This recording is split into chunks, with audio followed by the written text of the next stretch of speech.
Next in our bracket of March Madness music, we have sacred music. Now, sacred music means that it comes from a religious background, and in the case of choir music, this almost always refers to the Christian religious background.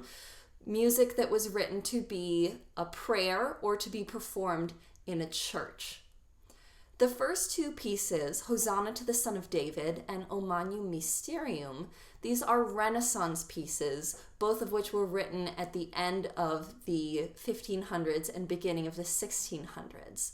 So religious music of the Renaissance was written to be performed in a church or cathedral. The music would echo and ring in these high vaulted ceilings of the time.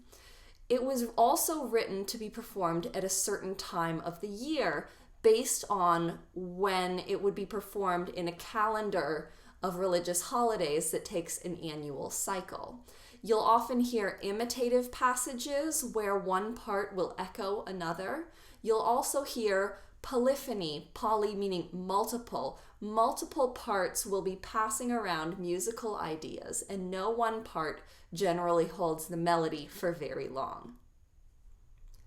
The first song that you'll be listening to, Hosanna to the Son of David, is by Thomas Weelkes, who was an English composer and an organist who performed and composed at a cathedral. However, he was fired from his cathedral job for drunkenness and using foul language during divine service. Despite his bad behavior, his music has survived to this day.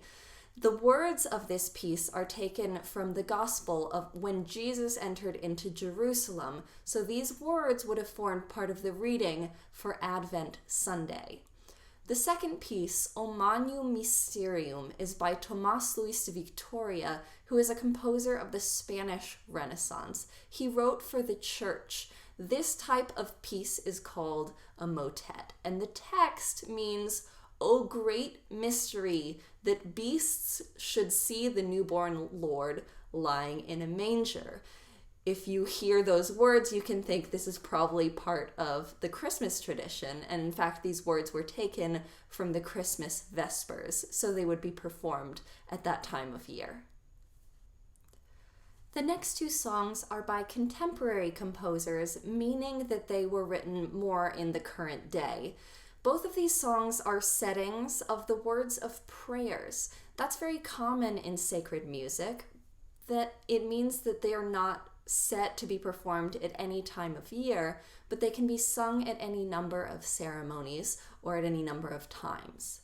The first piece, Even When He Is Silent, is by Kim André Arnesen, who is a Norwegian composer. The words from this song were found written on the wall of a concentration camp after World War II. This poem was discovered, and then the composer took the words and wrote a piece of music for them. It was written in 2011 and was premiered just a few days after a terrorist attack that had happened in Oslo and Utøya. The second piece is Prayer of the Children. This song was written as a response to civil war and ethnic cleansing happening during the Bosnian War in the former country of Yugoslavia in the 1990s. Originally, it was written for a solo voice, but the arranger reached out to the composer and they worked together to create a choral arrangement. Now, it is noteworthy that both of these songs were written as a response to tragedy and horrible circumstances. In many cases, religion is offered a comfort in difficult times, but sacred music is also programmed for its musical quality, and it can speak to anyone of any faith or background. While it's true that if you sing a song for your own religious background, that can give you a special insight and make the performance more significant. However, that's not a requirement. Just like an actor doesn't have to personally believe every word and line in the script that they're performing, any musician of any religious background can benefit from performing sacred music. So as you listen to these pieces, consider that you're not choosing the one that's best or better. You're choosing the one that speaks to you the most and that you enjoy the most.